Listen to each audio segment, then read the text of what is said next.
na nila to na kukunin na talaga yung panalo para sa finals na sila magtagpo kung tutuusin. But then again, we're talking about the MPL Philippines Season 15 champions. And hindi naman sila naging kampiyon kung hindi dahil sa lakas na meron sila. So, right now, ngayon nga lang sa serye na to, Aurora ang nakakalabang. Aurora with the match point already with that game. Sa tingin ko nakuha nila yung draft na gusto nilang mangyari and they run it smoothly. Parang na-predict siguro nila yung Louis pick doon. They got it traded. Then they know what to do next with the Cho. Kasi ang aga ng Cho kung tutuusin, di ba? Nung MPL playoffs, hindi naman natin napansin yung pagprayo ng Aurora sa Cho ni Rene J. Ngayon na, Fanny, Phobios, Kalea, maybe the Baksha is still a ban priority for Aurora. There you go. Uranus is an option, but Team Liquid wala silang responsibilidad na tanggalin yun because kaya namang gamitin yun technically ni Sanford. So maaaring yun yung maging priority ng Team Liquid. Or Arlot, pwede nilang i-trade. Open nila yung Yura para mapilitan ng Aurora Gaming dito, either iban yung Arlot or ibigay na lang sa kanila. Yeah, so yung mga chances na ganon for trades. Ikaw ba, kung open ang Arlot and Yura, ano yung much better para sa first pick? Well, kung hindi ko pa nakita yung ban na yan, uunahin ko Arlot din. Mas malaki yung kaya i-provide ng Arlot. Diba? Looking at the macro. So, since binan nila yung Uranus, tinanggal na lang nila yung pwedeng kuning trade ng Aurora. So, nag-over sila ngayon or nagpaplano sila ng Arlot first pick for Team Liquid. And let any other assassins rise. Pero hindi binigay ng Aurora, di ba? Alam ni Coach MTB na Arlot ang niluluto niyong first pick. Kasi nakita niyo na kanina yung kayang gawin. Diba? So, tinanggal ng Aurora. What's left for Team Liquid? Hayabusa ni Carl TC. But is it first pick worthy? That's the question. Kasi may mga Lancelot na rin tayo ngayon na nagiging dominante, 'di ba, sa jungle. Dati yung mga inuuna diyan, nandiyan yung Joy, Suyu, Lumeta. Louis, dahil natalo nung game number 1, is it still worthy for Team Liquid na first pick? Wow! Hindi na. Farsa ulit. Back to the usual para kay Sanji. So matapang, napakatapang ni Sanji sa kanyang Farsa. Yung init niya mula pa MPL S15 playoffs. Yung Farsa niya na hindi maipaliwanag ng sensya bakit niya pinipick kahit ang daming counters available. Gatot Katsa is still there for Aurora.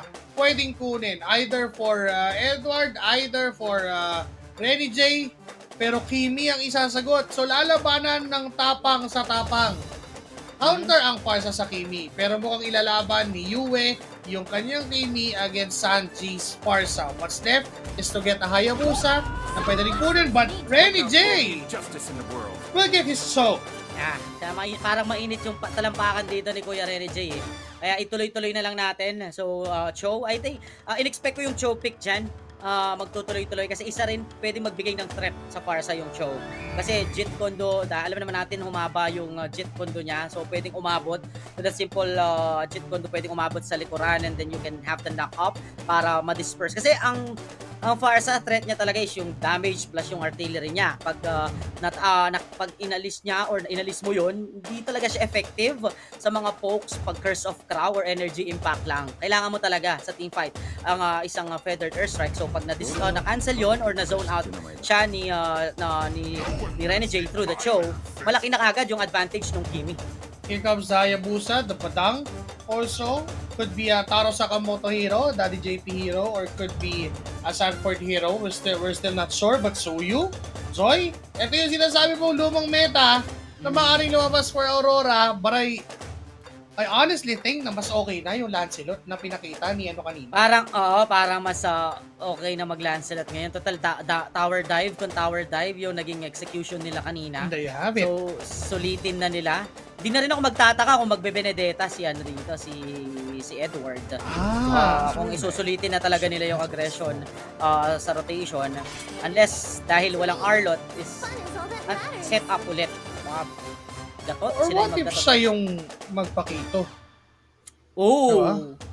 Diba? Ibalik niya. Oo, yun yung Balboa talaga. Oo, di ba? Well, I mean, papakita niya lang kay Sanford na, well, ako pa rin si Edward. Ako pa rin ang isa sa mga unang nakilala sa paggamit ng Pakito. One ang tatanggalin. Would not be so surprised if Team Liquid would double down on removing some heroes for Dominkite, Beatrix, Moskov, and Granger. Those are options. And for Aurora Gaming, pwede rin... Oh, wow! Ooh! Ang tatanggalin nila. So, yeah. XP matchup, they're not really that worried kung magpapakito Benedetta ang isang Edward from Aurora. Mas makakatakot kasi yung glue, lalo na may Farsa na sila. They don't have the utility to melt those small glues. Diba? Pwede pa nga yung pang gulo ng shadow kill ng Hai. Kaya ayaw mo talagang makuha yung glue. And I think last ban din ng Team Liquid, pwede rin maging XP pa. Diba? And for Aurora, they may ban a gold instead kasi mukhang XP yung next na niluluto ng Aurora Gaming sa kanilang fourth pick. So, Moskov ban for Aurora. Tapos, either Pakito, Benedetta, Yuzo. The Harit. This is the very first game na mapapanood natin si Kiel1 na magpapalit ng hero kasi for 3 straight games, nag-Harit. Etong si Kiel1. So, kung si Lanzo nag-3 out of 4 na Yura, si Oheb nag 3 out of 4 na pwede ng 3 out of 5 potential kasi baka na-extend pa tong series eh. Pwede pa, may chance pa tong humaba.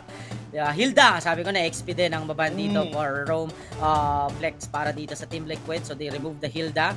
Ang Aurora Gaming, ano pa ba yung available XP para dito kay Edward? Pakito nga ang binabantayan. Paano kung binalik din ni Oheb yung kanyang classic Beatrix? Baka siya kumuha, di ba? Diba? So pwede. Ang ko dito nga sa Aurora, kumuha na ng gold, tapos i-remain nila na flex yung Cho. Kasi pwede pa maging Edward hero yung Cho.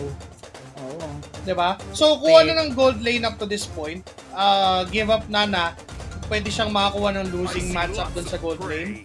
And Roger gold lane! Kanina ko pa hinihintay lumabas yan. Sa gold pala, lalabas Domeng with a Roger.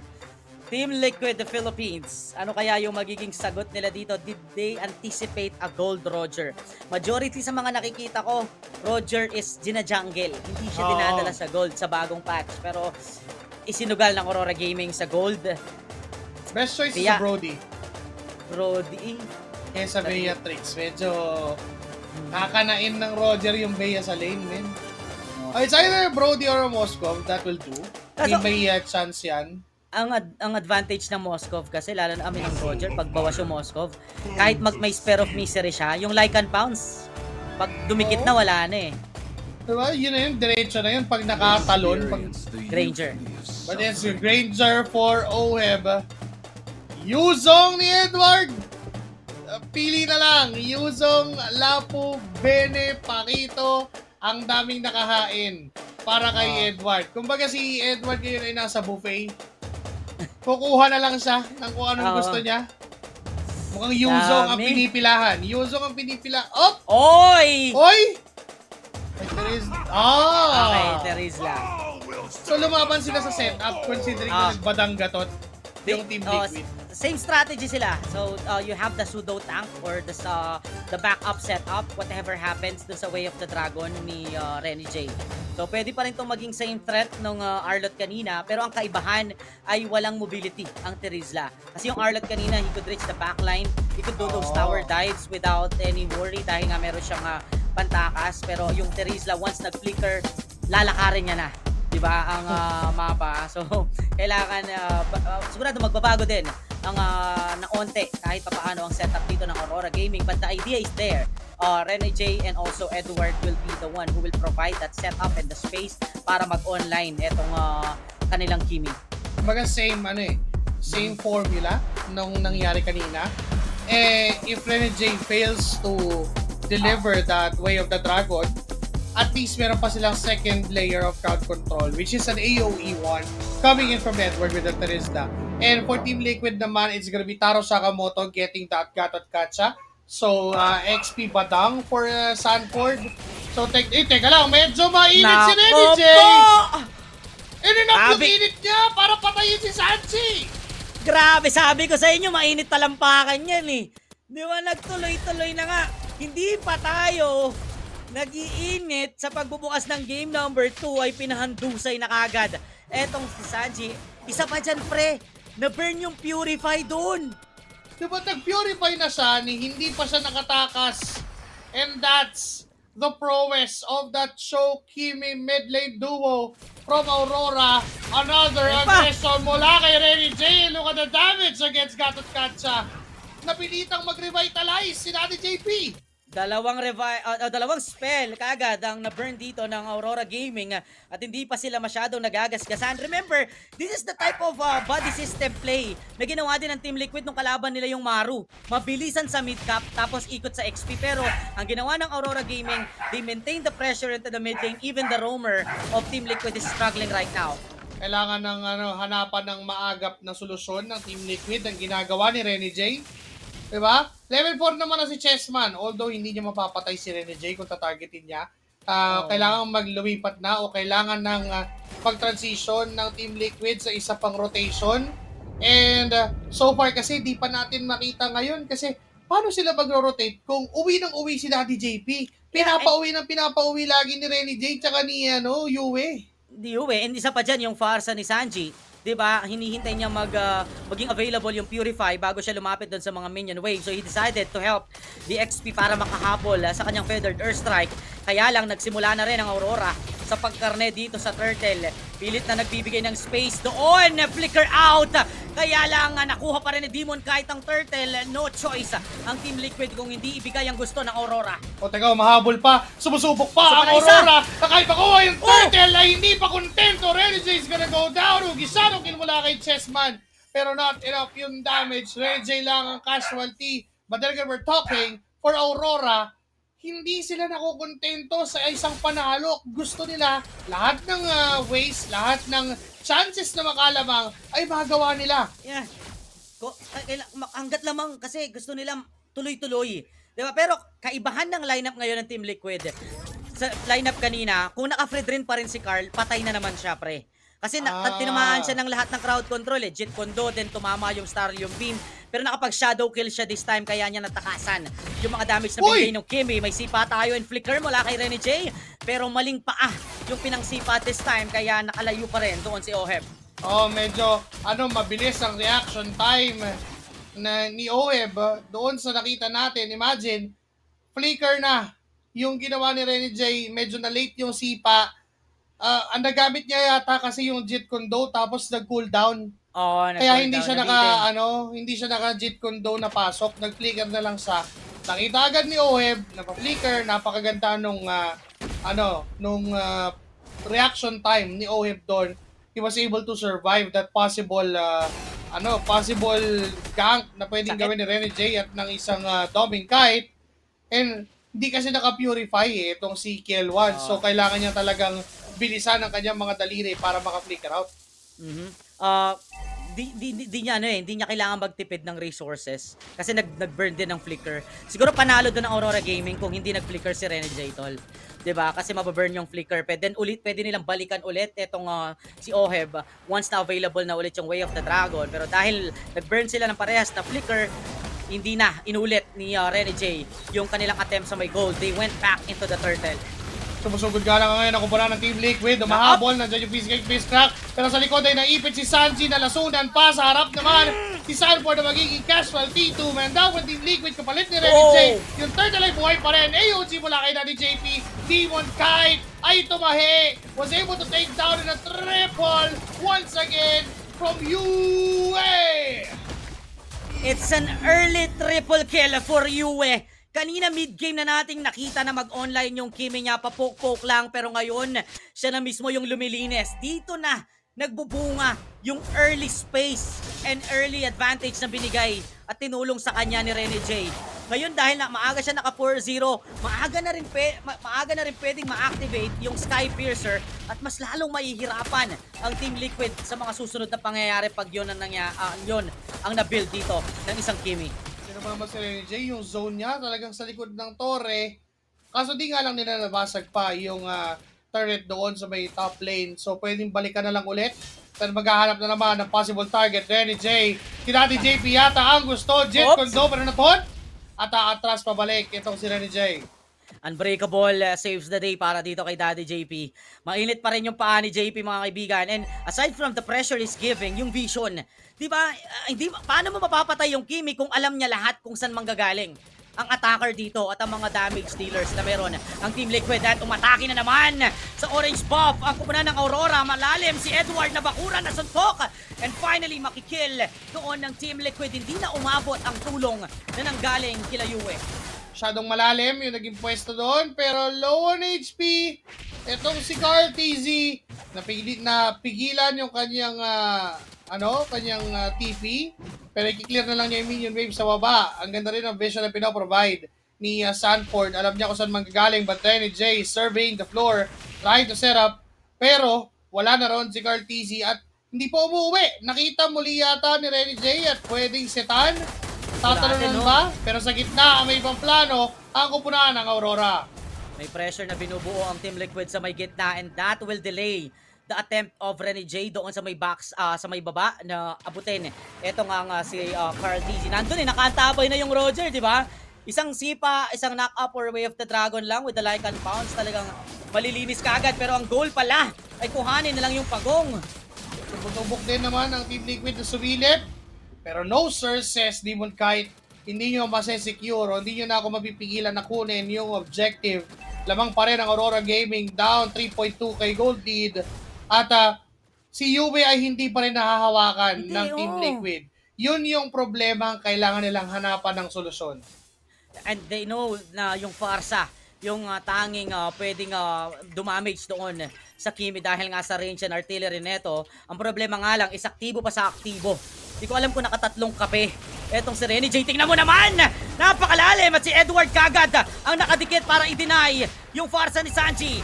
Sasagot ng onte doon sila Daddy JP para itapo yung mga members ng Aurora. Pero lalaban si Shiba! With the Way of the Dragon, huli balbo ng isa. Mga taas pa rin, hindi! Nasa likuran ng galing si Holy Moly para makakuha ng kill. The Lycan Pounce clean up and Sanji falls down again. Naamoy yung dugo ni Chef Sanji. Yun yung mahalaga para sa Aurora na kahit di nila matapos yung kills, merong panghabol, may way para tapusin ang mission. But Edward flickers out! The safety timed perfectly nung lumipat yung Ugi Shadow kill doon sa grab. Grabe, kung ako yun, kanina ko pa napindot yung flicker, pre.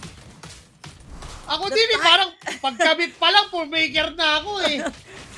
Grabe yun, yun na yung pwede para magpatuloy talaga yung dito ni Carl TZ rather. We have to set up into the mid lane. Sanji na naman ang naipit sa gitna dahil sa ataking ginawa ni Edward. Pero babalik din ang Team Liquid finally as well. The cleanup coming in mula sa Young Goat Chessman with his 4th kill. Nakakuha niya ang boy Demon Kite. That's the first time Demon Kite falls down sa laban. Slowly but surely, Team Liquid is just maintaining striking distance against Aurora Gaming. Kill 1, Daddy JP.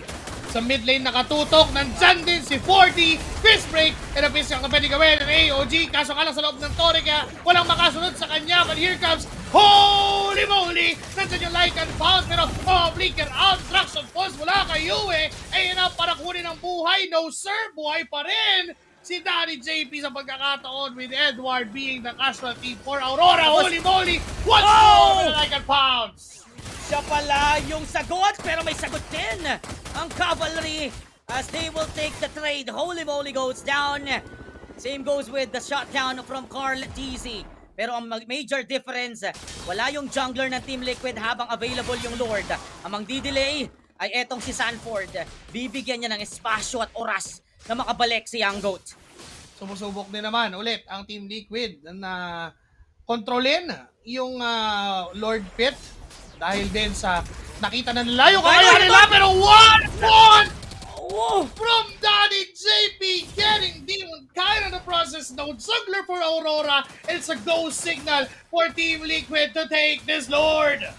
Kung gaano kaingay, kainit yung Lancelot kanina ni Demon Kite, hindi makabasag pinggan ngayon yung PDA niya dahil sa ginagawang control dito nila Daddy JP. We have the penalty zone inside. Lord taken by Carl TZ. Renny J. Mapapatumba doon ni Oheb. Nakatalawa pa nga sa Maniac! Humandusay ang lahat ng miyembro ng Aurora! Bigla na lang natumba yung unofficial wipeout din na nakuha ng Team Liquid. Demon Kite alone. Nade-depensa, may Lord sa ibaba ang Cavalry. Torre sa gitna, nagiging target. May Holy Blessing pa naman sa middle lane. At mapapaputok, hindi na depensahan ng mabilis ni Demon Kite. That's why pwedeng tumulak ang Cavalry sa tatlong lanes na meron. Nakita mo yung teamfight kanina, wala mang gas-gas lumabas. Etong si Oheb matapos makamaniac, nakapamewang habang bumabaril. Ganon kaganda yung binigay na setup sa kanya nila Daddy JP at ni Sanford. And it's paying now. Aurora Gaming, sila naman ang nasa defensive side. Kailangan naman sila na dumepensa ng maayos. Although they have the abilities to do so. Mataas yung AoE effect ng isang Kimi. Plus yung damage output din naman ng Roger is enough. But ang pwede nilang asahan na dito or pwedeng gawin ng Team Liquid dito ay teka lang, si Papa, si Kelvin walang kasunod na damage output, nagkamali ng pasok ang Hitman na si Renny J. Ngayon 4 na lang ang dinepensa, but still the Lord is down naman ang mabilis for Aurora. Buhay pa din ang inhibitor turrets, pero here comes round number 2 down middle lane. Ito yung target, pumasok doon si Chessman sa likod, inaabot si Dominic, but here comes Sanford and AOG! Parehas, walang nabakura na tatamaan doon ng Team Liquid. Pero sila yung lamang, ito na yung aso. Magwawalan si Doming with like and pounds. Pero nailagan yon. Nakatakas pa rin si Sanford. Si Holy Moly ngayon ang hahabulin ng 4 na miyembro ng Team Liquid. The Cavalry pushing the members of Aurora back. Pero buhay pa din naman yung inhibitor turrets. Again, Renny J, umama na si Paton. Nandyan, hindi niya na Sun Pojit. Kung daw isn't enough, yung mga bala ng baril na tumatama mula kay Kill1 is enough to take down Renny J. No more Sanford, better airstrike gamit kay Sanji.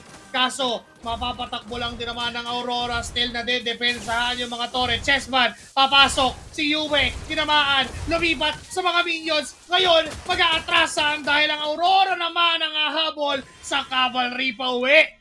Props pa rin sa depensa ng Aurora Gaming after everything na ginawa dito ng mga setups ng Cavalry ay nadepensahan pa rin nila yon. 2 beses pa nga namatay si Renny J, pero ngayon ang Aurora naman nga ang maghahabol. 20 seconds my lord na sa tingin ko pinipilit ng Aurora na paatrasin ang Team Liquid para sila naman ang makapwesto ng maaga doon sa Lord Pit. Yup, they badly needed that position sa Lord Pit. Kinakailangan nilang mauna, particularly Renny J.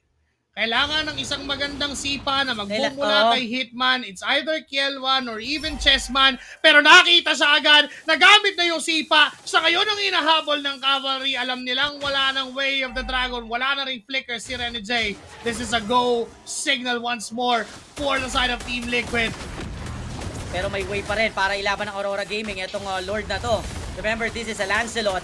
Holy moly with a split push. Phantom execution! The signature Torn Throws Retry, Demon Kite with the Lord. Papalag naman ngayon sa hero ang kupunan ng Cavalry. They got Demon Kite on the backside. Naka-free hit sa Feather Airstrike doon si Sanji na kukuha ng mga members ng Aurora. Inuubos na lang ng Team Liquid ang Aurora pero nakalusot si Demon Kite sa gitna. He destroyed the base turret and they even got the Lord. Pero mukhang sa ibaba, itutuloy ito ng Cavalry. Lalabas yung Lord. This is not a perfect timing for the side of Team Liquid Philippines. Nandiyan si Holy Moly. AOG na gamit like and pulse. No sir, may minion wave sa baba. And there you have it. We're having already